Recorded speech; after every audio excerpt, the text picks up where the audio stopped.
Hey, it's Val, and today on Supply and Demand, we're diving deep into a dark, hypothetical scenario for Australia 5 years into the future. AI has not just taken over administrative roles, but has infiltrated and automated nearly every aspect of our lives. Lawyers, judges, doctors, many are now redundant. The government, now an AI conglomerate, is pushing for universal basic income. But let's peel back the shiny veneer and look at the shadows this future casts. Picture this: unemployment isn't just high, it's astronomical. AI does the jobs, leaving humans to wonder what's next. UBI comes in as a supposed savior, giving everyone a monthly income. But here's the rub: inflation.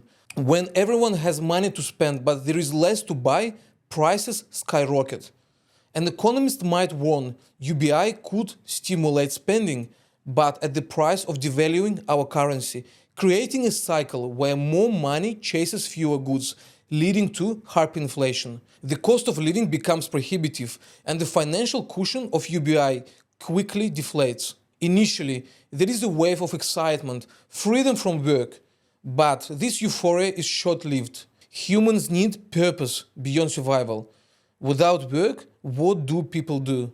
A psychologist might point out, idle hands are the devil's workshop. Without work, many might struggle with purpose, leading to increased mental health issues, substance abuse, or even crime.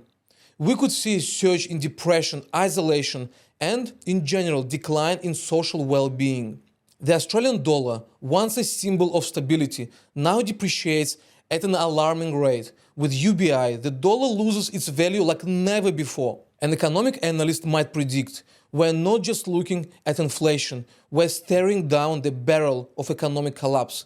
If we don't manage this right, savings become meaningless, and the economy could spiral into stagflation, high unemployment, with high inflation, a perfect storm for economic disaster. Immigration isn't just controlled, it's draconian. Only those with skills AI can't yet replicate are welcomed, creating a tech elite bubble. A policy analyst might caution this could isolate Australia, turning it into an island of tech elites surrounded by a sea of economic disparity. The global impact would be profound, with other nations struggling even more as their best minds are down here. The tax system has become a monster. To fund UBI, every aspect of life is taxed: wealth, consumption, even the use of AI services. It's not just about revenue, it's about control.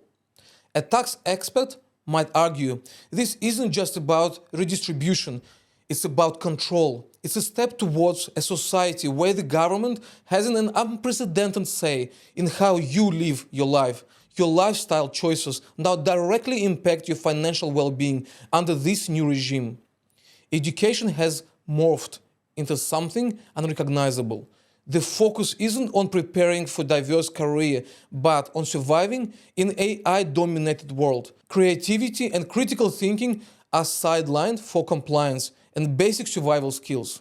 An educator might lament, we're not educating for innovation, we're training for compliance in a system where human input is minimized.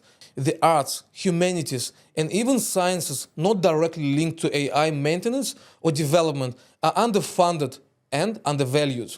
The legal system now operates on cold logic, devoid of human empathy. Judges are AI algorithms, making decisions based on data, not ethics or nuance. Lawyers are reduced to system operators, ensuring inputs are correct for AI to adjudicate. A legal tech expert might warn, we're losing the human element of justice. Law now follows code, not morality. What happens to justice when it's another algorithm? In medicine, AI diagnoses are the norm, with human doctors becoming more like consultants for complex or emotionally charged cases. The trust in human judgment diminishes as AI promises objectivity, but at what cost to human care? UBI might seem like freedom, but it could be the chain that binds us. With no need to work, where does one find purpose? The boredom, the lack of structure could lead to social decay. UBI could lead to a society of hedonism or despair, where the human spirit withers without the challenge of work. There is the potential for a rise in entertainment addiction, virtual reality escapism, or even radical ideologies as people search for meaning in an empty routine. Is this scenario veering towards communism, where the state provides for all? Perhaps, but with a dystopian twist. Here the government's power isn't just economic, it's total. With AI, they control not just your income, but your life choices. A political scientist might ask, is this the end of democracy as we know it? With AI in charge, where does personal freedom fit in? Are we moving towards a technocratic dictatorship where algorithms decide our fates? UBI might come with strings attached, conditions that could strip away personal freedoms, mandatory community service, behavioral compliance, or even surveillance to ensure you are not wasting your UBI.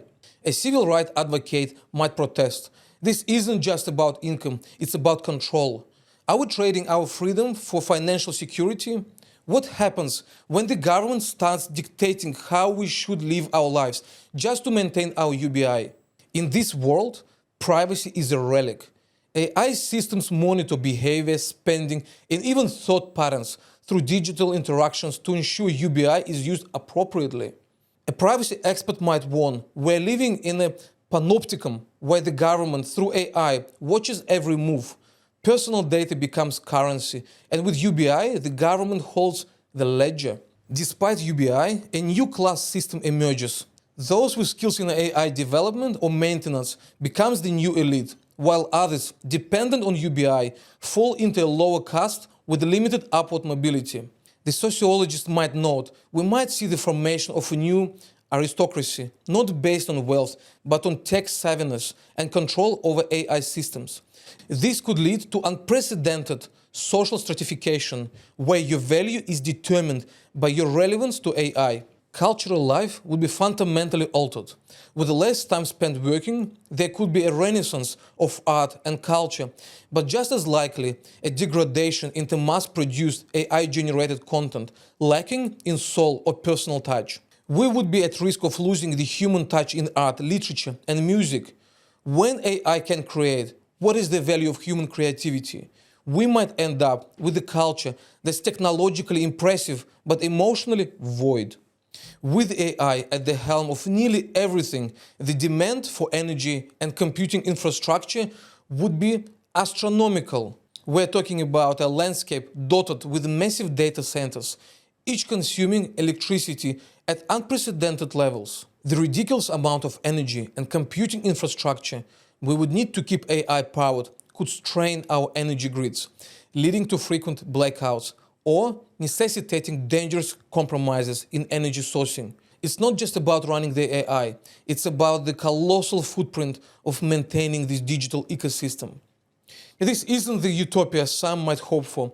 It's a cautionary tale of how AI and UBI could lead us down a dark path where the government holds absolute power, where the human spirit is at risk, and where the very concept of work and purpose becomes obsolete.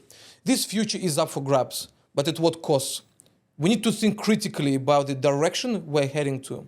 Maybe it's time to reevaluate our relationship with technology to ensure it serves us, not the other way around. Catch you in the next one. And remember, the future is ours to shape.